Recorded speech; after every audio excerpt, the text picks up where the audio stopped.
Comment savoir si tu es addict au porno? Il y a beaucoup de gens qui vont me dire: «Oui mais Benoît, le porno, c'est pas mauvais pour la santé, j'ai aucun risque à regarder une vidéo de temps en temps». Sauf que, dans la plupart des cas, on est persuadé de ça, mais on ne se rend pas compte à quel moment on passe de la simple petite habitude, on va dire, à l'addiction. Et la plupart des hommes aujourd'hui n'en ont même pas conscience, mais ils sont tout simplement addicts au porno. Et voici les 3 signes qui vont tout simplement te révéler si aujourd'hui tu es addict ou non au porno. Alors, ça fait longtemps que je t'ai pas fait de vidéo et je suis super heureux de t'en faire une aujourd'hui parce que j'ai été hyper challengé les derniers temps au niveau d'une de mes entreprises que j'ai dû fermer. Du coup j'ai dû mettre en pause ce projet pendant un certain temps, mais là j'ai plus de temps et je vais pouvoir remettre un petit peu de focus dessus, même si c'est pas le seul projet, j'ai d'autres projets à côté. Je vais remettre le focus là-dessus tout simplement pour aider un maximum d'hommes à se libérer de l'addiction au porno et à reprendre petit à petit le contrôle de leur vie. Parce que oui, effectivement, l'addiction au porno peut faire perdre le contrôle et peut donner le sentiment de perdre le contrôle. Quelquefois, on n'en a pas conscience. Mais si aujourd'hui dans ta vie, de manière générale, tu as un sentiment de perte de contrôle, probablement que cela vient de l'addiction au porno, ou peut-être que c'est ce manque de contrôle finalement, ou cette impression que tu ne contrôles pas, que tu ne sais pas trop où tu vas, qui te fait consommer du porno. Et c'est un peu un cercle vicieux. Et du coup, dans cette vidéo, on va tout de suite attaquer par le premier signe qui montre que tu es addict au porno.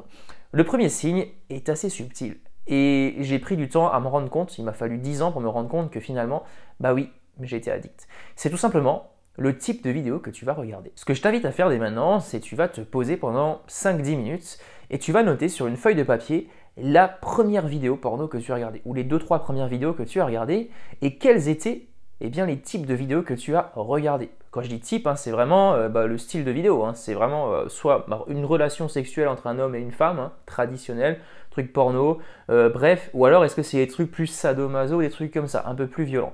Et il y a fort à parier, que le style que tu regardais avant n'a plus rien à voir avec le style que tu regardes aujourd'hui, si tu es addict au porno. Ça veut tout simplement dire qu'à l'époque, tu osais regarder simplement des scènes très soft, très cool, juste, on va dire, une relation sexuelle. Bref, mais aujourd'hui, ça ne te suffit plus pour tout simplement fantasmer, pour satisfaire tes fantasmes. Et tu as regardé des scènes plus hard, des trucs plus chelous. Genre par exemple, il couche avec sa belle-mère ou des trucs comme ça. Des trucs beaucoup plus chelous, tu vois.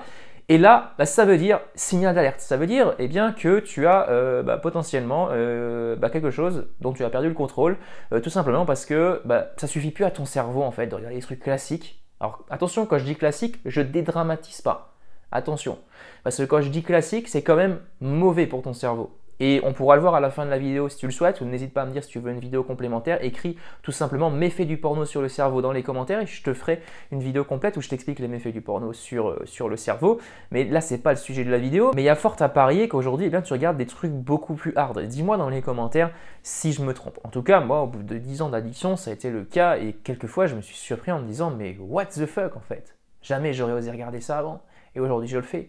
Ça veut dire qu'il y a quelque chose de mauvais qui s'est passé en moi. Tout simplement parce que c'est pas mes valeurs. C'est pas l'image que j'ai envie de renvoyer aux autres. C'est pas l'image que j'ai envie de renvoyer à mes enfants, etc. Et ça nous emmène au deuxième signe. C'est l'isolement social. Est-ce que tu te sens isolé des autres? Est-ce que tu as le sentiment de ne pas… Alors, moi je ne vais pas naturellement chez les autres, je suis assez isolé de nature et d'ailleurs l'addiction au porno ne m'a pas aidé du tout. Mais dans tous les cas, depuis que je suis sorti de ça, je suis quand même beaucoup plus ouvert aux gens. Je parle aux gens de manière normale. À l'époque, c'était compliqué. J'arrivais pas à parler aux gens sans rougir. Bref, j'étais un sauvage, typiquement. J'y suis toujours un peu, mais ça a beaucoup évolué. À l'heure actuelle, j'ai rencontré la femme de ma vie, on a eu un bébé ensemble, etc. Donc ma situation a bien évolué depuis. À l'époque, je n'osais pas aborder une fille tellement je fantasmais sur la femme en fait. Et je me suis rendu compte que tous mes fantasmes étaient faux. Les fantasmes liés au porno, c'est complètement faux, c'est pas la vraie vie. Bref, pas du tout. Les corps super bien foutus, machin, je sais pas quoi, c'est pas vrai. C'est faux. C'est les gros membres là, tu sais, les mecs là qui ont des énormes tubs là, désolé de te parler comme ça, mais c'est du mytho. C'est pris dans des angles bien spécifiques pour te faire croire que c'est énorme, mais c'est faux. Et les mecs, ils prennent des produits là pour rester en érection pendant 2-3 heures d'affilée. Et après, ils souffrent, les gars. Les gars, ils ont mal. Donc, ils prennent pas de kiff, ils prennent pas de plaisir. Donc, faut arrêter. C'est que du mytho, c'est que du cinéma, c'est que du théâtre. Voilà, donc du coup ça c'est une chose qui est très importante et forcément moi bah, c'était compliqué pour moi parce que j'avais ces images en tête. Voilà, quand j'allais par exemple aborder une femme, etc. C'est des images que tu ne maîtrises pas parce qu'elles sont là, elles sont gravées, tu les as vues. Bref, et c'est compliqué. Et je te comprends si ça, par exemple, te fait perdre en estime de toi, etc. Parce que tu as cette espèce de comparaison. Voilà. Mais du coup, si en fait, à cause de ces images, ça te crée de l'isolement social, c'est qu'il y a un problème. C'est que c'est peut-être le moment de faire quelque chose, de reprendre le contrôle sur ton addiction. Et c'est pas impossible. Il y a plein de gens qui ont réussi à le faire. Tu peux aller voir, j'ai fait une formation récemment, le protocole anti-rechute, ça s'appelle, j'ai réouvert les accès, tu peux aller voir dans la description du compte, dans les témoignages, dans la description de la vidéo plutôt, j'ai l'habitude avec TikTok, mais dans les témoignages, tu verras des témoignages de personnes qui étaient addictes depuis des années, mais qui finalement ont réussi à reprendre petit à petit le contrôle. Alors ça se fait pas du jour au lendemain, ça se fait pas en un claquement de doigts, c'est une habitude. C'est un petit peu comme un mec qui est alcoolique, qui a l'habitude de boire ses verres de vin rouge là, tous les midis depuis 10-20 ans. Il ne va pas forcément arrêter du jour au lendemain, alors même s'il y en a qui conseillent le sevrage complet, etc. Quelquefois c'est plus compliqué que ça parce qu'il y a des rechutes. Il faut apprendre justement à tirer des leçons de ces rechutes et je t'apprends ça aussi dans le protocole anti-rechute, donc n'hésite pas si ça t'intéresse, je te mets le lien dans la description de cette vidéo.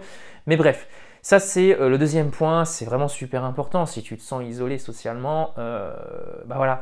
Et en fait, c'est très vicieux parce que le sentiment d'isolement social peut venir du porno, mais pas forcément. Mais le sentiment d'isolement social va aussi t'emmener vers le porno.